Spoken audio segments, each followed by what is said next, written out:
Now it happened after the death of Saul that David returned from striking down the Amalekites. Then David remained 2 days in Ziklag. Now it happened that on the third day, behold, a man came out of the camp from Saul. And his clothes were torn and dust was on his head. And it happened when he came to David that he fell to the ground and prostrated himself. Then David said to him, "From where do you come?" And he said to him, "I have escaped from the camp of Israel."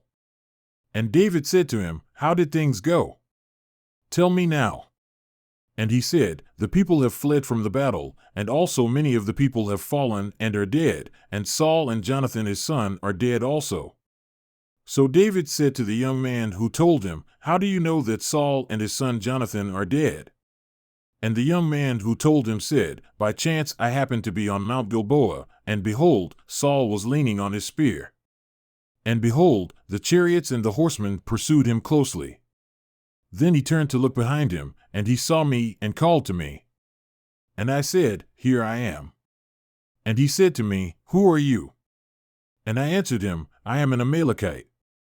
Then he said to me, 'Please stand beside me and put me to death, for agony has seized me because my life still lingers in me.'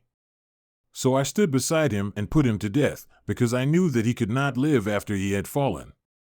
And I took the crown which was on his head and the bracelet which was on his arm, and I have brought them here to my lord."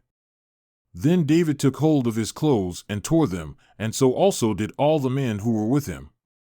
And they lamented and wept and fasted until evening for Saul and his son Jonathan and for the people of Yahweh and the house of Israel, because they had fallen by the sword.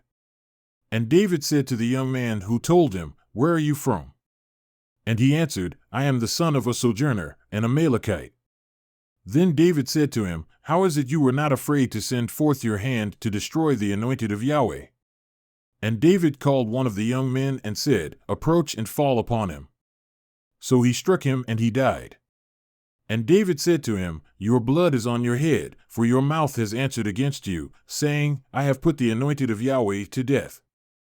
Then David chanted with this funeral lament over Saul and Jonathan his son, and he told them to teach the sons of Judah the song of the bow. Behold, it is written in the book of Jasher, "Your beauty, O Israel, is slain on your high places. How have the mighty fallen? Tell it not in Gath, proclaim it not in the streets of Ashkelon, lest the daughters of the Philistines be glad, lest the daughters of the uncircumcised exult. O mountains of Gilboa, let not dew or rain be on you, nor fields of offerings. For there the shield of the mighty was defiled, the shield of Saul, not anointed with oil. From the blood of the slain, from the fat of the mighty, the bow of Jonathan did not turn back, and the sword of Saul did not return empty. Saul and Jonathan, beloved and pleasant in their life, and in their death they were not separated. They were swifter than eagles, they were mightier than lions. O daughters of Israel, weep over Saul, who clothed you luxuriously in scarlet, who put ornaments of gold on your clothing. How have the mighty fallen in the midst of the battle? Jonathan is slain on your high places. I am distressed for you, my brother Jonathan. You have been very pleasant to me. Your love to me was more wonderful than the love of women. How have the mighty fallen, and the weapons of war perished?